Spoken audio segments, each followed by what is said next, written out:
Yeah, but I don't know where we want to go at this point in the conversation. No, we can go anywhere. We've got no rules. It's like the Dead We Sea. can do whatever we want. Yeah, we're improvising this just like our heroes.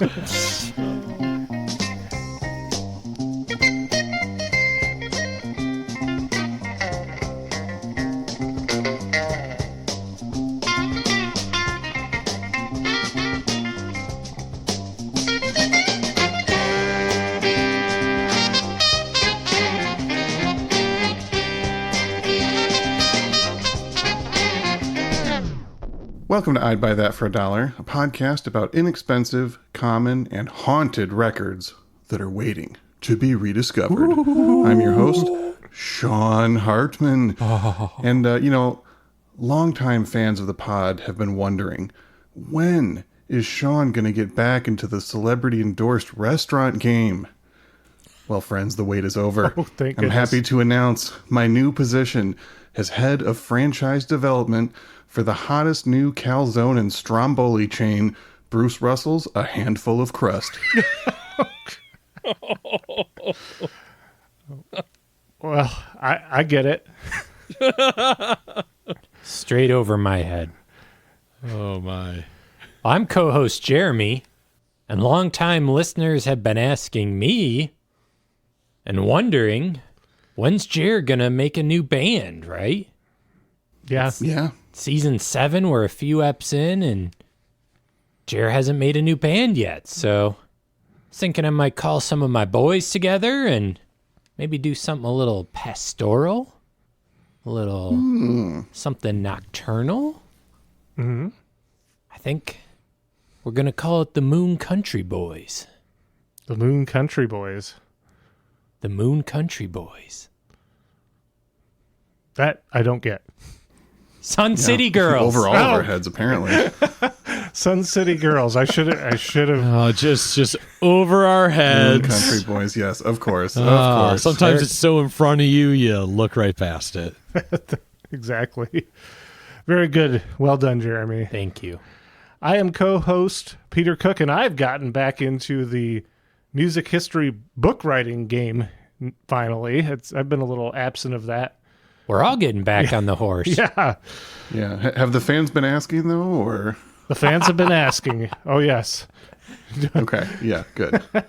We have very inquisitive fans. We do. That I'd Buy That podcast at gmail.com is just always full of, the inbox always has new unread messages in it with all these questions. And the title of my latest book is actually Title Tracker: When Titular Songs for Albums Exist but Appear Elsewhere.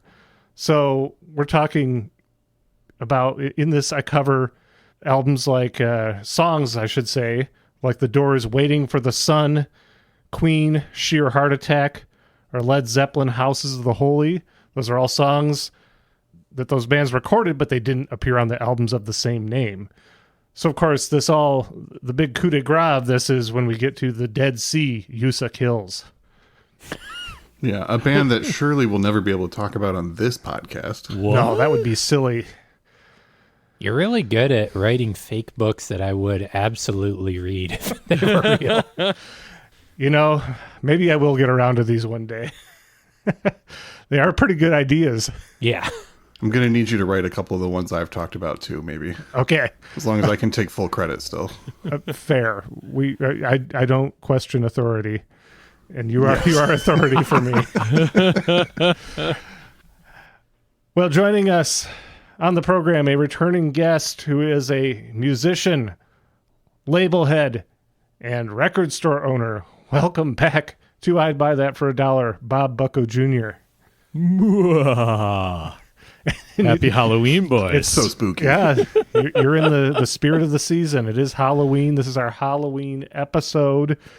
And in the tradition of our Halloween episode, Sean has he's made the selection. Sean always really leads the charge on these Halloween episodes. And he's brought undoubtedly the record we can question the least about how it connects to Halloween. This one is just a clear-cut case for Halloween, right, Sean? I mean, yeah, is it this one or Exuma? Which is the most actual appropriate of my many selections, my many questionable Halloween selections? I love that you did this. Reveal it. We are talking about The Dead Sea and Rangda and their split LP from 2013 on Bada Bing Records. Which means it fits with our opening month theme of modern records. That you can still find relatively inexpensively in the wild. Yeah, this one is currently sitting at a cool median value of $9.50 on Discogs, which means it's 50 cents below our supposed limit.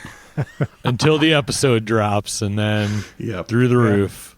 Yeah, at least $10.50 by the time we're done with this. We can bump it $1. I'd bump that for The $1. $1 bump. Well, this is very interesting that we get to discuss both of these bands. Which one did you want to start with? It seems only fitting. I don't think we can discuss them simultaneously. No, the A side is The Dead Sea, so we're going to go ahead and start there. Side A, track 1, Yusa Kills. The title track from their 1989 album that was not included on the album. Correct.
Well, I imagine we probably have a few listeners and maybe even a co-host who are kind of wondering right now, what the hell did I just listen to?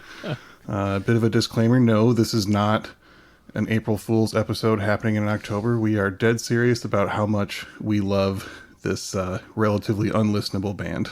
Dead serious about the Dead Sea. Absolutely. It's not even their most difficult split LP when you think about it. I mean, the lock grooves on the Kanono split, that's something to deal with. Something to deal with feels right to me. As someone who hadn't listened to the Dead Sea before this. Oh, wow. And to me, the feeling I got was when you're in an art museum and you see a piece that's very interesting, but like you would never want it in your house. Like you would be ashamed that it's in your house. I mean, that's a fair first listen. Yeah. For sure. I can't imagine putting this on, but I did find it very interesting to listen to. I really love non-musical descriptions and explanations of this band. I think one of the best ones I ever heard was someone describe the sound of the Dead Sea as the feeling of being at a house party and you're one of the last people that's still awake after everyone else has passed out or left. And it's just this strange, eerie moment of desolation. Oh, wow. I once heard it described as the perfect soundtrack for watching a seagull decompose on the beach. Yep. All accurate. Well, I mean, it does kind of beg the question, like I'm thinking about how I was first exposed to Dead Sea would be like my first record store job. So I'm probably 19 or 20 and vaguely familiar with Flying Nun and Expressway via like Drag City Obsessions, right? Mm-hmm. Yeah, the labels that the Dead Sea. And of course, I see a CD in the used rack. I'm filing at the store, and it just says "Trapdoor fucking exit."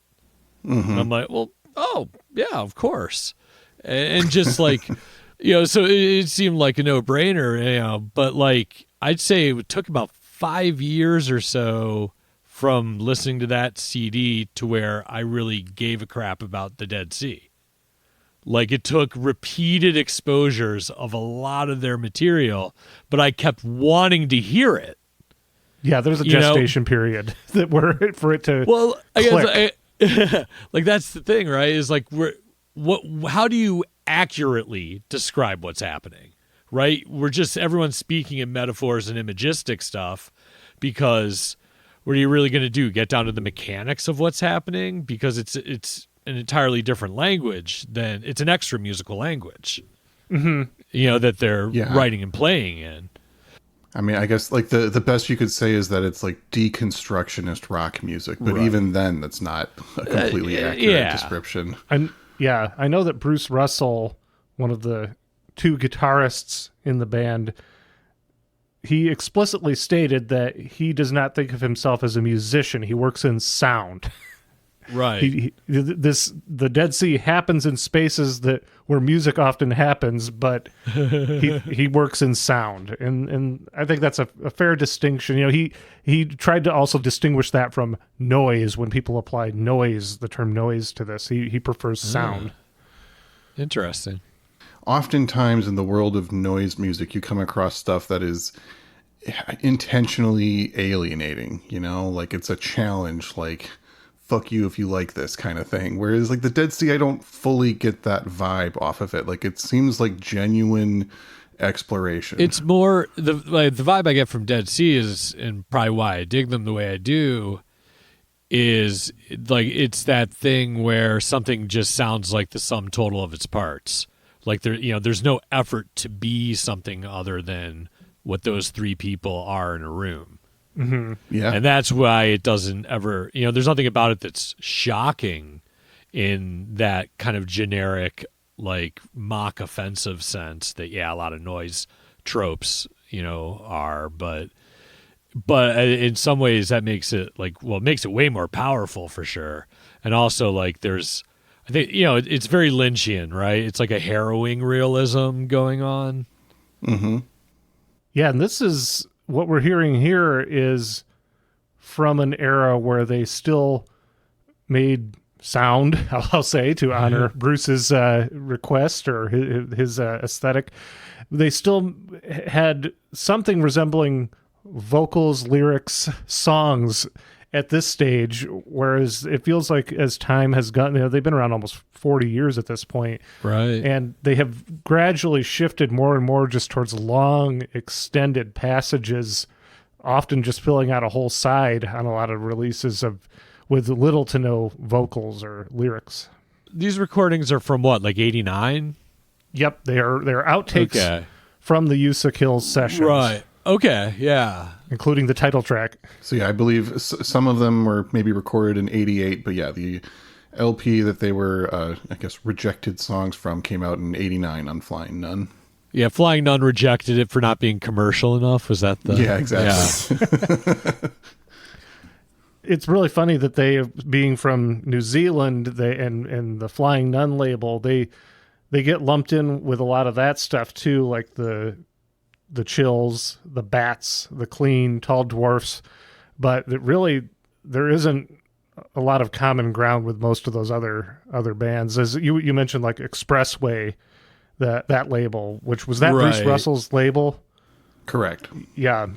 Yeah, and I believe both Bruce and Michael worked for Flying Nun at some point. So like their offshoot labels were kind of just like, we want to preserve that raw, super DIY experimental aesthetic as Flying Nun was starting to get more notoriety and had more money coming in. Mm-hmm. Well, their drummer, Robbie Yates, he was associated with some other bands of that scene. He was in the Verlaines at one point. Oh, you beat me to it. Yeah, I was going to do the Verlaines drop because, like, if you listen to how Robbie Yates plays on Dead Sea recordings, and then you listen to, like, the Verlaines, and it's pristine, it's in tempo, it's playing a steady beat, it's doing all these things that drum kit players do, right?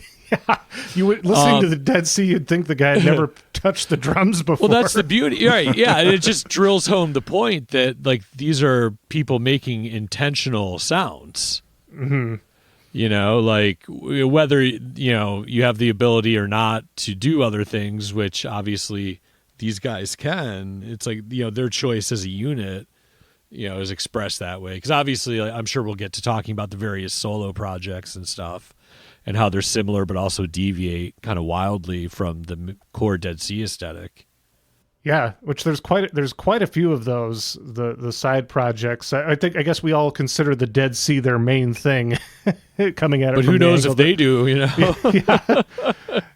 Yeah, and the Dead Sea have continued to release albums at a fairly constant pace. I guess they had a couple years off recently, but they had one come out in 2024. They had a 2020 album, 2019, 2016, and all of those albums are on par with anything they've done, in my opinion. Like they are a long-running, prolific group. Have any of us seen them live? I don't think they come here very often. They don't come here very often, especially as the trio. Sean and I saw Michael Morley, whose voice you occasionally hear on Dead Sea recordings, and if you hear conventional sounding guitar chords, that's most likely Michael Morley playing those. Bruce Russell said he doesn't know the first thing about chords or music theory or anything like that.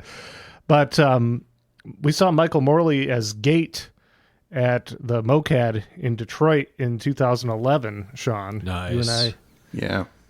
He was playing with Blank Dogs and Mountains. It was a very strange lineup. It was cool. But you and I were there for that. And I don't think too many others were there for Gate. Michael Morley. Didn't like a bunch of people leave right before he came on? Like it was so weird. Yeah. Oh yeah. Like there was a great turnout for the opening bands, and it was like, oh, this legendary New Zealand musician who almost never comes to the States, snore. Typical. I feel like there were maybe a dozen of us, attentively watching him. Yeah, just a small circle, just having our minds completely blown by that performance. Yeah, it was really cool. It was just him. He was, I think, using a laptop and a guitar, and there were a little bit of vocals, and it probably played for 25, 30 minutes, and mesmerizing. Nice. I feel like I remember he was playing through 2 amps and had a foot switch pedal where he could send the signal to either or both amps. So there would be points where you were hearing like a loop through one and him playing something else through the other amp, and it would kind of shift back and forth. I just remember it being absolutely mesmerizing. Yeah. Yeah, Gates, the side project or whatever you want to call it, like that's the one I'm most familiar with on recordings of all the different things they've done. Yeah, there's quite a few releases under the Gate name. He had one called Rex Small Speakers on Expensive Stereos. Yeah. I think love that name. Mm-hmm.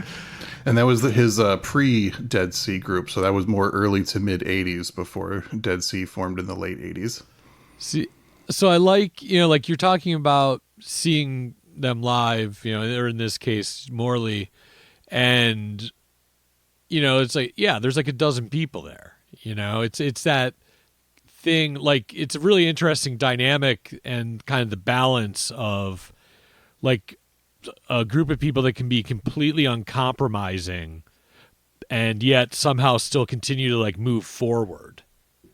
And they've done that like creatively and been able to, in one way or another, stay alive, doing this as their main exponent into the world. That's kind of a weird tightrope. It's probably a little easier living in New Zealand, but, where maybe that kind of art is recognized as something worthy of at least supporting, but I don't know. I mean, maybe not though, because everywhere seems better than where you're at, In reading some interviews, there seems to be this thing of like they're better known outside of New Zealand, Yeah, but even then, you can't point to a single place on the map like this is the Dead Sea Zone. It's like 3 people in every town, Like that's the way to say it, yeah. Because even where you could have like, say, the Chills or something, the Clean, that have this larger appreciative fan base, but yeah, I don't know what I'm trying to really figure out here, but there's just something. Yeah. I'm just endlessly impressed by this group for carrying on as they are, basically. It's, as you said, it's its own language, and I don't think that it's been paying the bills for the last 40 years by any means. Oh, no. And yeah, I guess that's what I'm kind of looking for, is maybe I'm just looking for that glimmer of hope that we all need to have in our own creative dimensions as well. It's just always great to see when they have a new record out and it's hitting you the way, like Sean said, that the kind of 90s golden era or whatever material, that they haven't, not only have they not deviated, but like in a way that it hasn't lost quality control either. Mm-hmm. Yeah. And there's something to say, I guess maybe that's a bigger point. There's something to be said for that kind of artistic consistency in the face of like the world constantly changing. Yeah. Because they're going on 40 years of being a band at this point. Yeah. Well, should we hear another selection? Yes, let's do that. We are going to play the second song off of side A with the Dead Sea. This one is called Tomorrow.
You ever listen to something that makes you wonder what's wrong with yourself? For liking it? Yeah, I've done it a few times. Because that speaks to me in a way that kind of embarrasses and frightens myself. It's got a good beat. You can dance to it. It's kind of jazzy, It's got a shuffle. Robbie Yates was letting his skills show just a little bit there than you normally get in a Dead Sea track. That actually was pretty active. A lot of their stuff is very slow and sludgy. So that was like an upbeat tempo one. I really do like that early era, like the DR 503, like Bad Politics, like that whole, where I don't know. I enjoyed that something's ostensibly music on like that material from the late 80s. It is just kind of a different expression of what their deal is, I guess. Yeah, I was gonna say, Sean, when you introduced me to the Dead Sea. Okay, yeah, I was going to ask, did you find out about this band on your own, or was I the one that pushed you into them? It was around the time that Forget the Times was getting going, and I was in the lineup for the first year of that band. And that's a band that Sean, for our listeners who don't know, Forget the Times was a free improv, noise rock / free jazz is a good way of putting it. Group that we worked in sound, I believe.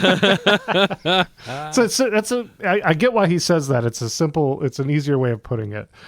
That you toured with that group for close to a decade with a lot of, it was kind of a collective. There were a lot of different phases of that band's lifespan. But I was in the group for the first year, and we were really kind of hitting more of it was kind of like deconstructivist rock with some hints of free jazz and stuff like that at that time. And you introduced me to the Dead Sea, saying that was kind of the aesthetic that you were going for. You were just getting into them around that time as well. Yeah, I still have a pretty good memory of the first time I heard about the Dead Sea, actually. All joking aside, discovering this band really kind of changed my life. Like, there was a long time, and possibly still, where, like, gun to my head, favorite band in the world, it might be the Dead Sea. Wow. It's a very singular body of work. Yeah. I mean, and it's not the kind of thing I can put on all occasions. I'll probably go very long stretches of time without actually listening to the Dead Sea, Mm-hmm. but when the time is right, there's nothing else that compares. Former guest John Olson, aka and Zane Johnny from Wolf Eyes, he's a massive Dead Sea fan, and he said you can't listen to them before noon or when it's sunny out.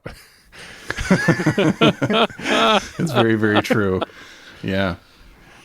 All right, so this would have been like late 2008, probably early 2009. I had recently moved to Kalamazoo, my first house outside of my parents' house, and I was out on the town exploring spots, and I went to a now closed instrument store called Dylan's Music.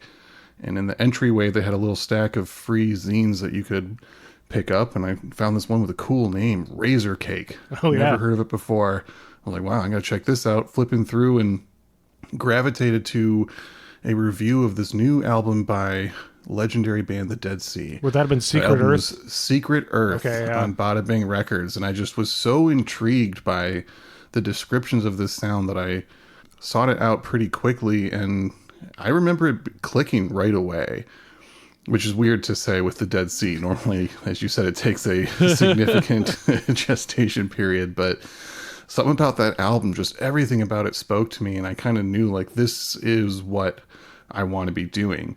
And the music I was playing before that was in a group called Rottenwood Moon that was definitely much more influenced by your more structured noise rock groups, like a lot of the Chicago and Texas bands. That was kind of a post-punk group. In a way, yeah. Like, our drummer was a huge Fugazi fan at the time, and we were listening to a lot of Shellac and Jesus Lizard and things like that. And even though we were still doing mostly improvised music, it was kind of going for that type of structure. And then when that band ended and I wanted to start a new one, Forget the Times, the idea was I want to start a group that kind of sounds like the Dead Sea, but also is not attempting to fit in with any specific style or sound or aesthetic. I wanted to be able to just like have this kind of pure sound approach that my new heroes were getting into. And yeah, a lot of our early releases are very, very noisy. Our first album was recorded in my basement that had terrible electrical problems, and there's really obnoxious electrical buzz throughout. But I was like, yes, it sounds like the Dead Sea now. Yeah. Well, I think the the first one was, maybe it was a combo of some stuff we did in Jared Sellner's, his space in the 666 building in Kalamazoo, as well as some stuff in your basement. I remember there's some points where there's really loud electrical hum coming through, which actually fits even more because Bruce Russell said that when people often point towards the lo-fi hissy sound of the Dead Sea, he said a lot of times that was his guitar amp that just was very loud. Like, it sounds like that normally. I'm just accurately recording how bad my amp sounds. Broke the ground off 8 years ago and never fixed it. There was also a period with the Dead Sea where their favorite recording technology was a digital camera. Oh, I didn't know that. That make a digital camera like kind of like ADAT tape, or like purely. I don't know exactly which one they were using, but I wonder, they were just, because I could see like a grainy like DAT VHS kind of thing making sense. it could have been VHS, it could have been digital. I saw some sources say digital, might have had a few different ones. A lot of the early stuff, it's like a combination of various lo-fi recording equipment that is being used. I think they said like their first album they used an 8-track and then never used And that then went complicated down technology from there. again. Yeah, that was their big studio moment, was an 8-track. That was a big thing for me though, hearing bands like that, or all the home taper stuff in the 90s, all the various Lou Barlow related things, like people just that audio verite, like here's the sound as is, here's the thing happening in real time, was like really inspiring for me as someone who was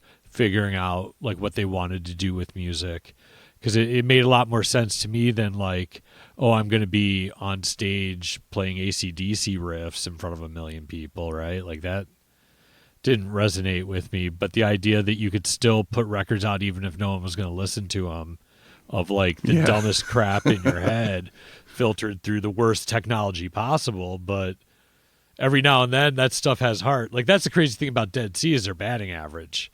Yeah. Because a lot of people kind of go this route, but it's more like they're throwing it against the wall to see what sticks kind of thing. Yeah, that was probably more my approach. Oh, that's all of us. I think our catalog was... yeah, exactly. Yeah. I had aspirations to be the Dead Sea, but I almost never really hit the mark. But, we tried. Well, that's the beauty. The Dead Sea is a band like, say, the Minutemen or something, like a band people like and want to be like, but never sound like. Yeah. It's an influence in a different type of way than actual imitation. Like the way the Dead Sea influenced you, was in that more conceptual way. Because no one's going to double what they're doing. Yeah. And, the interesting thing was we'd been a band for a couple years, and then this new group came out called Rangda. And I was like, man, this is like exactly the other kind of thing I'm trying to go for with my band. Like they came out, that was our third show was with Rangda. Wild. Yeah. The third Forget the Time show, third or fourth, I would say. It was almost simultaneous to Forget the Times forming that Rangda came along, and we're like, whoa, they're doing like what we're trying to do, but they're really doing it but they know how to do a it. different level. Yeah, in a lot of ways, this split feels very personal and like very representative of my aesthetic, because I think if I had to describe what the actual sound of Forget the Times was, it's halfway between the Dead Sea and Rangda. That's what blew my mind when this came out in 2013. I was like, wait, that's exactly what we were going for a few years ago when we started Forget the Times. And there was no sense that like these two bands would ever really pass, connect in any way at that time in my mind. I mean, it makes sense because they kind of come from similar underground scenes in very different parts of the world, but that they would be aware of each other. But yeah, this was sort of almost like a dream collab when it came. It was made just for me, and apparently not for very many other people, which is why it's cheap enough for us to talk about. I mean, you look online at different reviews, and people are either like, "Yeah, I like these bands, but this is like a minor, unimportant release from them," or people were just kind of confused, like, "These sounds don't fit together. Why did this split happen? This makes no sense." I mean, it's obviously like both sides are more or less archival material, if you want to call it that. But I don't know that has to diminish quality, and I don't think it does on these. No, definitely not. Like the Rangda side I dig a lot because like I first really got turned on to Corsano through the Flower Corsano duo material. The drummer of Rangda. Yeah, sorry. Oh, no, I'm just providing context. Yeah. I'm not good at context. But like this split, definitely that first track in particular really conjures a lot of that spirit, the kind of droning and it also in a very different way than, I mean, basically they're a super group, right, for people like us. Oh, yeah. I would definitely classify them as a super group. Yeah, I mean, you're taking three people that have like a large body of work in their own right. Again, that's pretty high quality across the board, even though if you do want to talk Sun City Girls, it's just across the board. Mm-hmm. Yeah. Unless you're a true fan of that album of 70s hard rock covers that they Well, now that we're smoothly transitioning out of the Dead Sea into Rangda, let's go ahead and officially say who the members are and what their experimental scene bona fides are. You got Ben Chasney, Chris Corsano, and Sir Richard Bishop, a.k.a. Rick Bishop, depending on how you want to address him. So Ben Chasney, most commonly known from his group's Six Organs of Admittance, and... He was in the group Comets on Fire. Yeah. Yes, Comets on Fire. Yeah, the Six Organs stuff is like mostly more like dark folk. I don't know how to describe it exactly, but it's at least what I know of that catalog is it's kind of singer-songwriter, but kind of in a grim kind of sense, or spiritual too. Yeah, definitely. And Comets on Fire is kind of almost the opposite. They're going for like a stoner metal hard rock sound, like very influenced by like Hawkwind, but also influenced by like the Butthole Surfers. So he's got a lot of projects and a lot of variation in style, but a highly respected indie musician. Yeah, when Comets on Fire was first coming around, I had a buddy who was in Santa Cruz, and he's like, dude, there's a guy in the band who just plays an Echoplex. And I'm like, cool, sold. Yeah, tight. Say no more, sir. So then you got drummer Chris Corsano, which, I mean, was he the greatest living drummer? Right. I don't know. Like, he's probably the greatest drummer I've ever seen in concert. Like, the guy is just mind-bogglingly talented. Yeah. He was Bjork's drummer or Bjork, I should say. Let me say it right. I think right up until pretty close to the time that Rangda got going, I think he was like under contract or very busy working with her, and then was free to do this project. Yeah, from what I understand, like they were kind of tossing around the idea, like, hey, let's do a trio, and Chris was like, I'm down as soon as I'm done with this Bjork contract, and then we can start Rangda. Yeah. That was the thing that stuck out most to me, because I hadn't heard Rangda before this as well.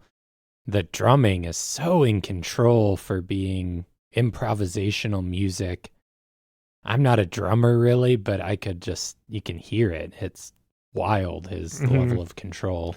I highly recommend that our listeners check out his YouTube video, Famously Short Arms, which is the short drum solo video that he made that is just so impressive, so cool to watch. There's a piece by the guitarist Glenn Jones from Cul-de-sac, who now does a lot of the more American primitive guitar stuff, but the last track, the final track on his 2011 album The Wanting, is with Chris Corsano on drums. It almost sounds like they might have just recorded it in their in the living room or something. It is just an incredible piece. It goes on for about 20 minutes. Sean, when you had me guest DJ on your Great Circles program, Deep Zones, I believe I ended my hour with that piece. Yeah. And it's just the Chris Corsano percussion just takes you to another place.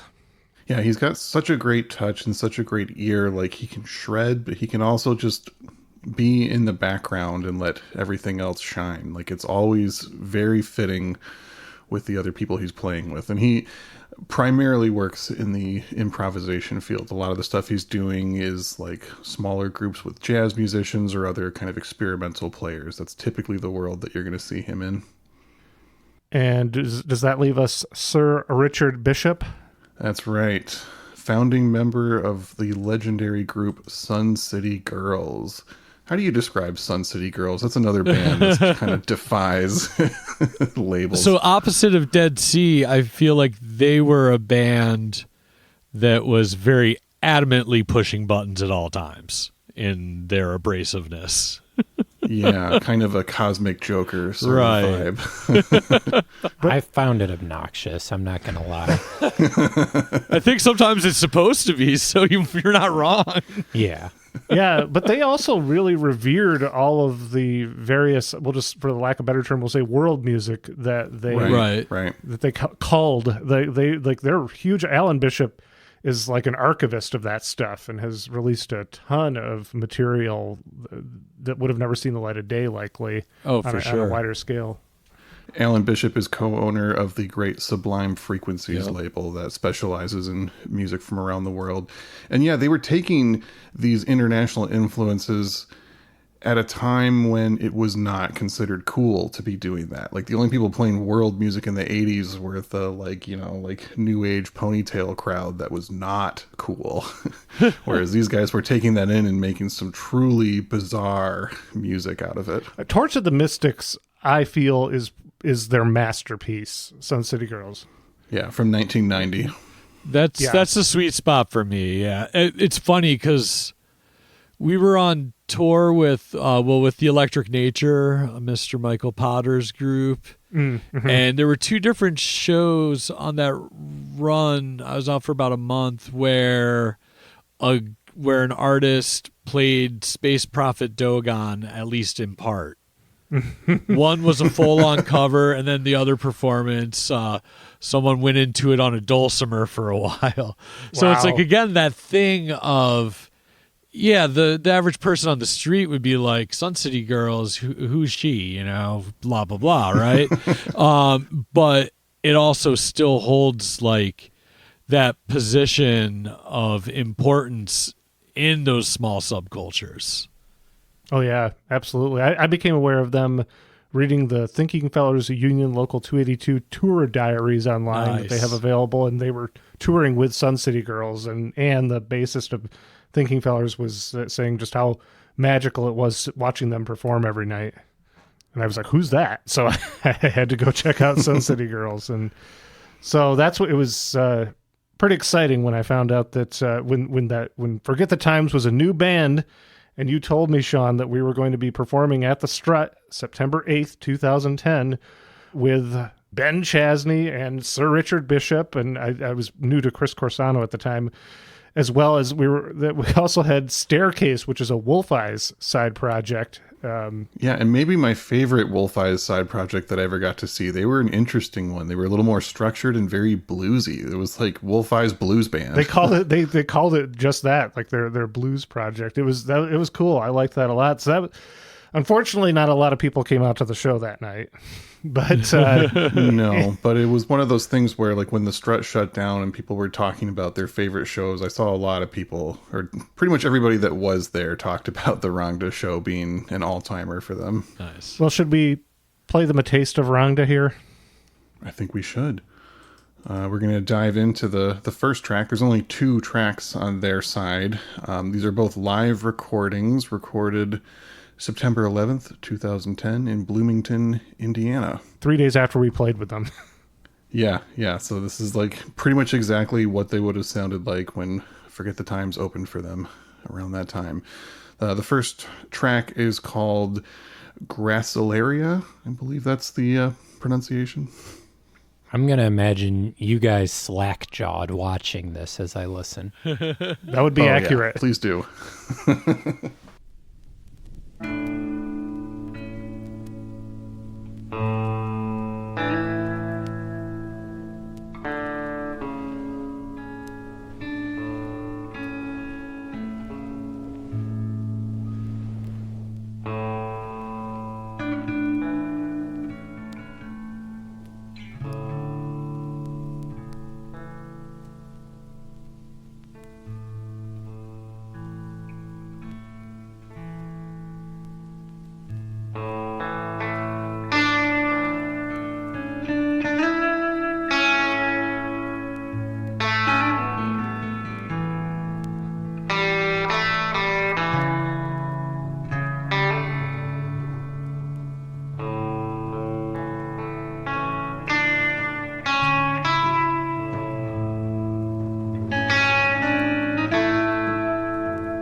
I gotta say, I enjoyed Rangda so much more than the Dead Sea myself, as far as I am shocked.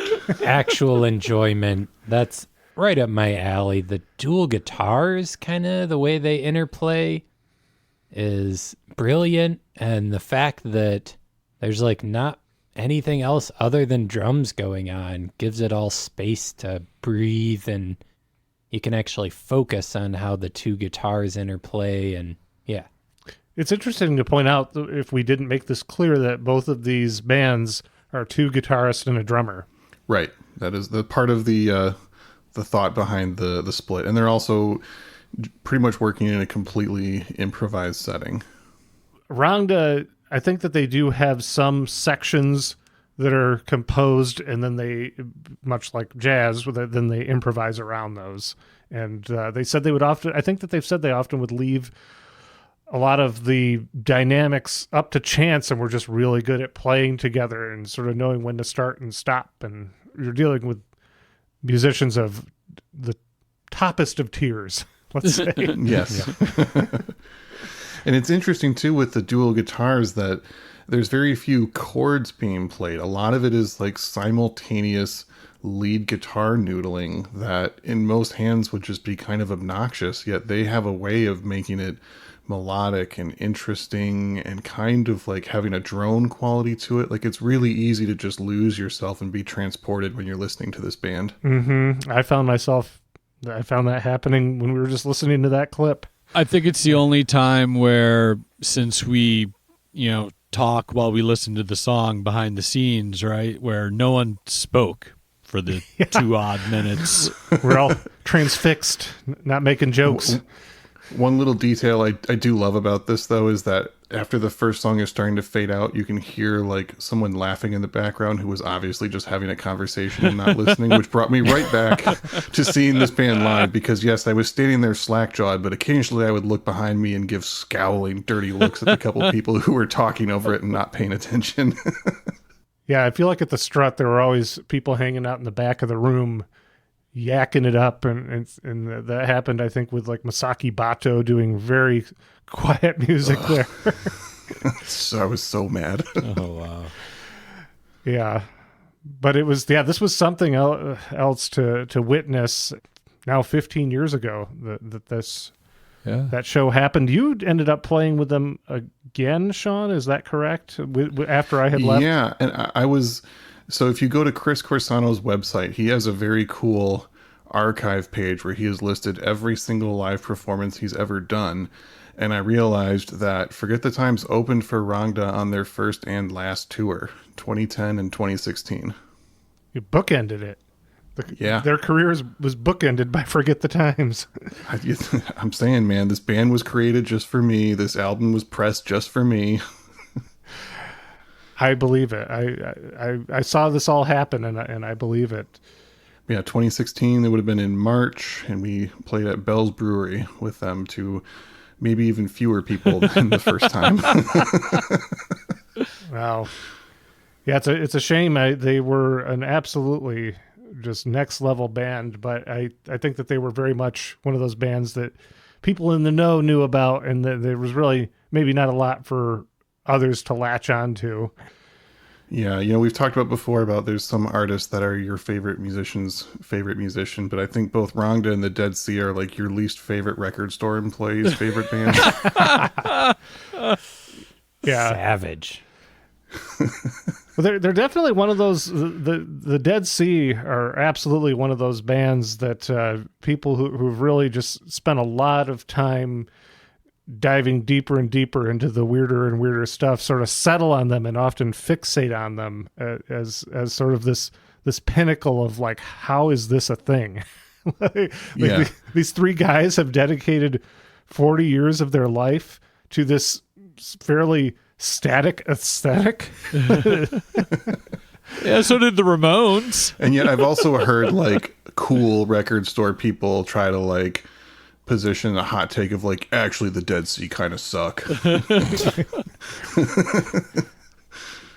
Yeah, how dare you? Yeah. Just waiting for the Dead Sea revisionists. Yeah. Rangda, yeah, I don't know. It was I just picked up the debut False Flag. I've never actually had a copy of it, and it was really a treat to revisit what they were doing. They didn't really, you didn't really see anyone else doing that in the 2010s. What they were doing out there, especially like as we said, they're a super group. They're fairly prominent people in the underground music community, dedicating some considerable time to sort of this unique sound that they found. So I remember when I booked and played that first Rangda show, the guys got into town a little bit early, and I drove them around town for a bit in the van, took them to a couple bookstores and a few hangout spots. And at one point they were joking that while they thought they were doing this original concept of the trio of experimental musicians, the guitar and drum supergroup, that at the time there was another supergroup trio happening in Japan that they were joking about was just doing it to rip them off. There was a trio of Tatsuya Nakatani, Kawabata Makoto, and Keiji Haino. Good Lord. I think maybe did one release and a series of videos of them doing just mind-blowing shred. Yeah. That's another one to look up if you're into this kind of thing. Yeah, those are the top guys in the Japan kind of, yeah, it sounds like the equivalent of what Rangda were doing. the one other accurate equivalent. Yeah. Did any of you see that on Seth Meyers' show, comedian Sarah Sherman just referenced Keiji Haino pretty recently? Yeah, I watched that video you sent me. You sent me the video with the caption. I had no idea that it was going to go this place, and I don't know what I was expecting, but it wasn't that. It wasn't her to name drop Keiji Haino. Yeah, with the context of one of my favorite Japanese noise musicians, Keiji Haino. Yeah. Like, well, who are your other ones? Like, what is going on here? But she was talking about, like, it was like basically a sketch that never made it to air that she had in mind of like Timothy Chalamet portraying Keiji Haino. Like that. That's the biopic he's working on now. Yeah, let's be the next Timothy Chalamet performance, is the life story of Keiji Haino. Okay, tie the room together time then. In 2018, a group I was in called Venereal Crush played with Sarah Sherman when she was doing the Sarah Squirm thing, with Angel Mark Lloyd doing the music behind her, and she was doing this bizarro stand-up routine. I don't have fond memories of it, unfortunately, because I had the flu at that point in tour. But yeah, it was like at the Empty Bottle, and yeah, it was a really weird show in Chicago. Yeah, but yeah, so I guess I'm not surprised from that she mentioned. I know, but yeah, she definitely. She had her head in some esoteric spaces for sure. Yeah, obviously. Before Saturday Night Live, yeah. Yeah, that's wild. Yeah, the weirdos are everywhere, man. There's not many of us, but we're out there. 50 million Dead Sea fans can't be wrong. Yeah. 3 in every city. That's right. It adds up, I tell you. That's like when the Fall had a compilation. 50,000 Fall fans can't be wrong.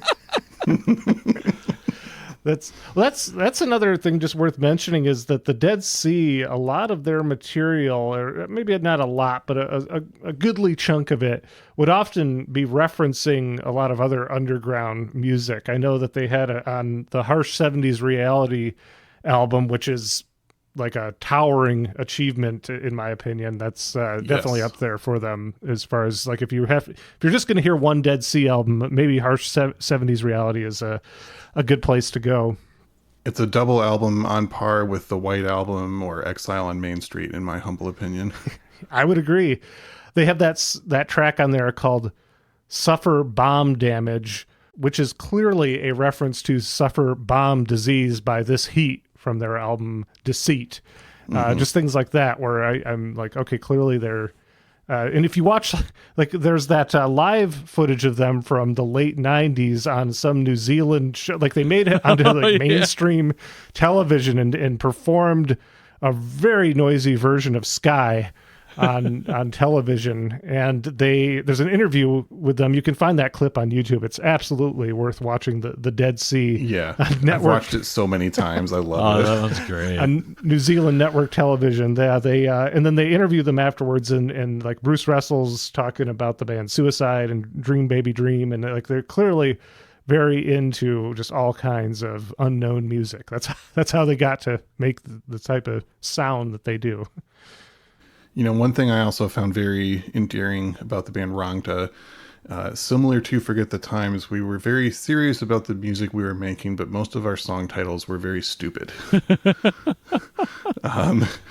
Rangda, a little bit less so than Forget the Times, but I mean, they got songs called Waldorf Hysteria, Bull Lore, Mondays Are Free at the Hermetic Museum, Hard Times Befall the Door-to-Door Glass Shard Salesman, Spiro Agnew. You got to keep it entertaining. Yeah, you can't always be too sincere. Yeah, well, that's why you on our Paul McCartney episode mentioned that you had recorded a song called Temporary Executive Assistant. Yes. That was a Forget the Times piece. Looking back, I wish I'd have used a different word than temporary. Like it could have been impermanent executive assistant. Like, what was I thinking? I have waited almost 10 years for this moment for you to acknowledge that you did not change the word temporary. But I didn't want to criticize I have some it. regrets. That's just one. All right. Well, we will listen to one more Rangda track, but Sean, how on earth did you come up with any recommended similar albums to this? Well, there's one album that we have covered before that I think has to be an influence on this music to some extent. Can you guys guess which one I would select? One that we've covered. Yes, from 1981. Wow. 81?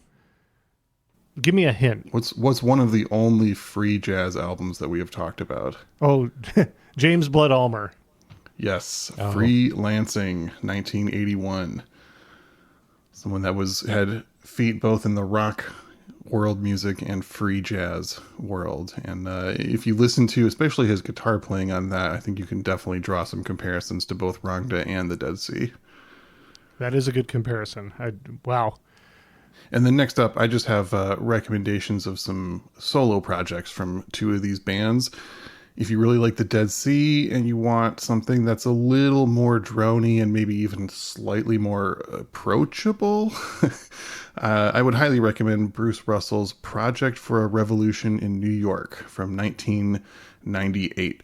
And that features some percussion from a guy named Tom Lax, who was the owner of Silt Breeze Records based here in Philadelphia. We should mention that there's very strong Philadelphia Dead Sea connections, as for a time their U.S. label was Silt Breeze here in Philly. I don't know how many releases they actually had on Flying Nun, but I don't think it was too many. I think... No, that was a brief thing, yeah. Yeah, I forgot. We didn't really go into a lot of the Bruce Russell side projects. I'm not familiar with that one. I've listened to a fair amount of A Handful of Dust, which you referenced in your intro. Mm-hmm. I don't know if all of it, but the stuff that I'm familiar with is, I think, in collaboration with a musician named Alistair Galbraith. Right. Another legendary New Zealand musician with many other projects worth exploring. And Peter, you had like a short-lived New Zealand focused radio show on WIDR in Kalamazoo, right? I did. It was called From Down Under. I only ended up doing that for a short time because it turned out only so much to it do. turned out there was only I was mixing that and Australia, but it's still just as because I was trying to kind of theme it towards the college rock, indie rock that was coming out of that part of the world in the 80s and 90s.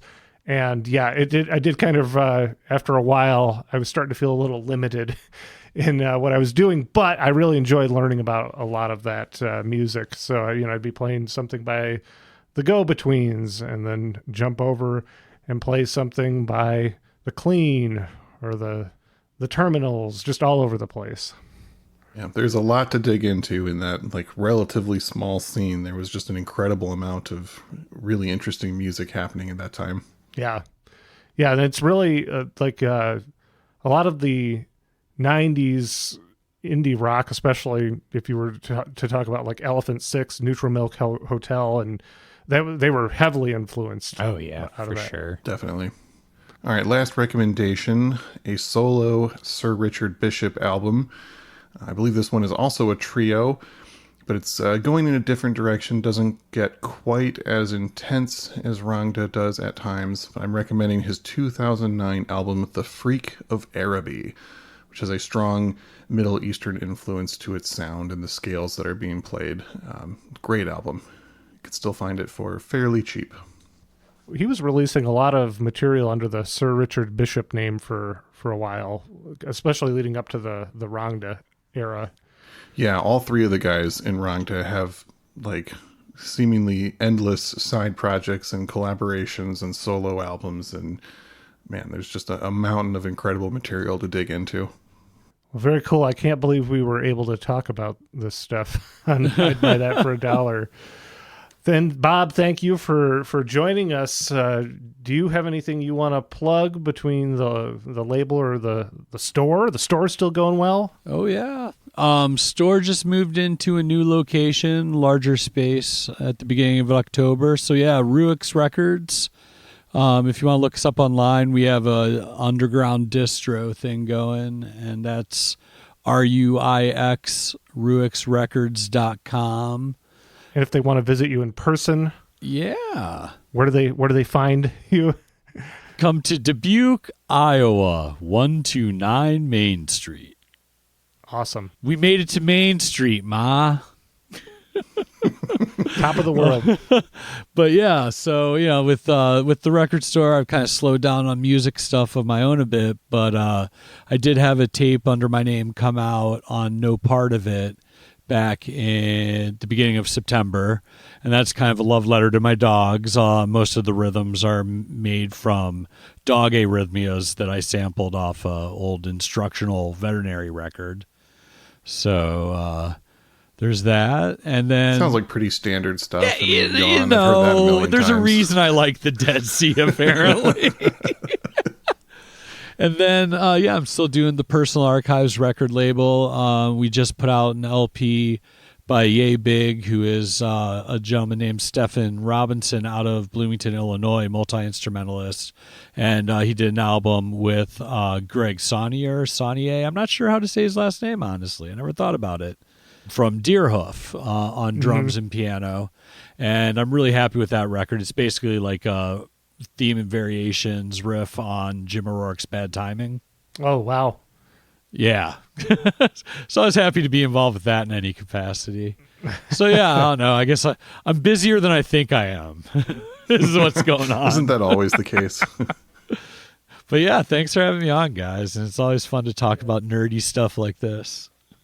There was a really random detail in that I stumbled upon in doing research for this album that I just thought I should put out there while we're here. This the Rangda side of this we mentioned was recorded in Bloomington, Indiana in 2010. It was recorded at Russian Recording, which is a studio run by a guy named Mike Berdavsky. I hope I'm saying that name right. Are any of you at all familiar with that studio in Bloomington?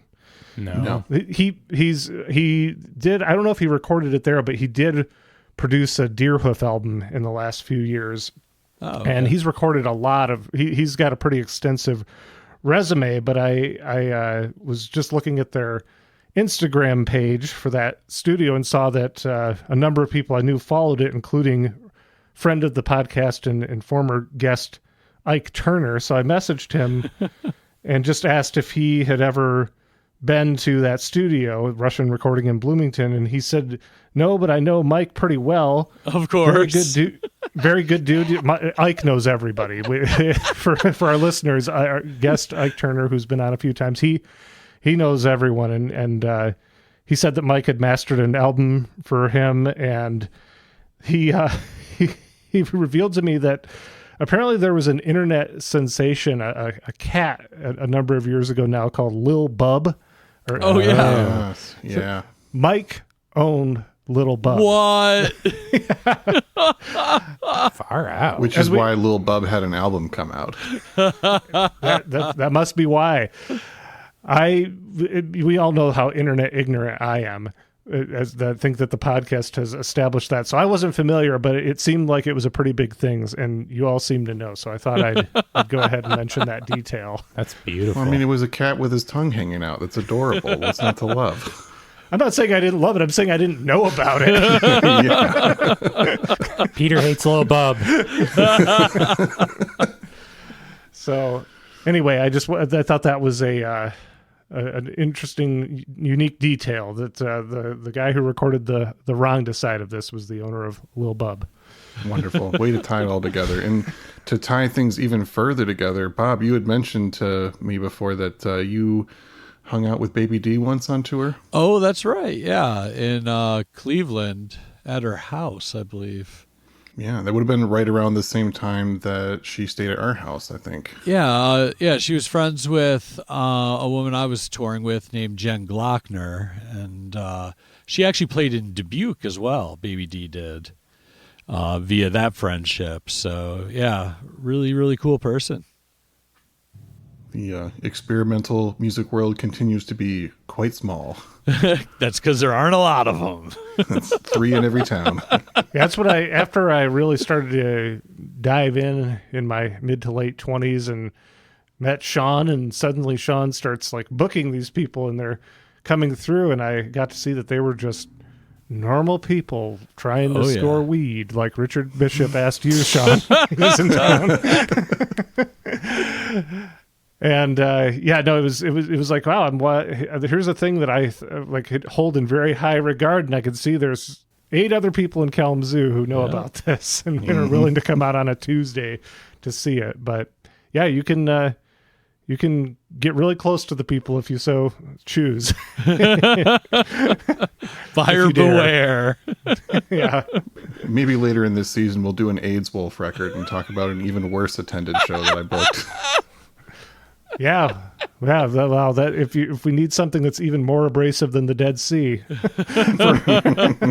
there you go. Incredible stuff. It was really cool to be close to a lot of that as it was happening at that time period, though. All right. Well, what's the final selection? What's the other Rangda track, Sean? Yeah, we are going to go out hearing a little bit of the final track on the Rangda side called Sancticalist. However, I'm going to drop the needle just before the end of the first song so we can hear some of the kind of more intense crescendo that they've built up to, and then it transitions pretty easily into the next track, so we'll hear a little bit of both. I did notice that a lot of these both the tracks on here are like they're crescendos in many ways. They really feel like they're getting the momentum going for the majority of the piece. They can really go a lot of different places. I feel like these two pieces complement each other really well. Yeah, agreed. All right, well, this we should mention Happy Halloween. Clearly, we've found some spooky music for you to play out of your house while trick-or-treating is going on. I mean, I remember when we performed, we've talked about this show before, Sean, when we performed at the Comet Bar in Detroit, and we're hated by the metalheads at the Comet Bar as Forget the Times. Yes, I love playing a show when I'm having to, in the back of my head, wondering, am I going to be stabbed tonight? And we probably came pretty close that night. But I do remember one guy sitting at the bar was like, I don't know. I don't know if he was a filmmaker or what, but he was like, I really feel like if I'm looking for a really like a brutal, freaky scene in a horror movie, I think you guys would be the right soundtrack for that. Yeah. So yeah, this stuff, it can definitely have its moments, particularly the Dead Sea, where you could probably creep someone out with it, or make them just feel very unsettled by playing it for them. Put a couple 10-foot skeletons in your front yard, get a fog machine going, throw the Dead Sea on the turntable, and you're going to be put on some watch lists. All right. Well, again, happy Halloween. Thank you for listening to I'd Buy That for $1. My name is Peter Cook. My name is Jeremy Ruggles. My name is Sean Hartman. And I'm Count Buckula. Thanks, Bob.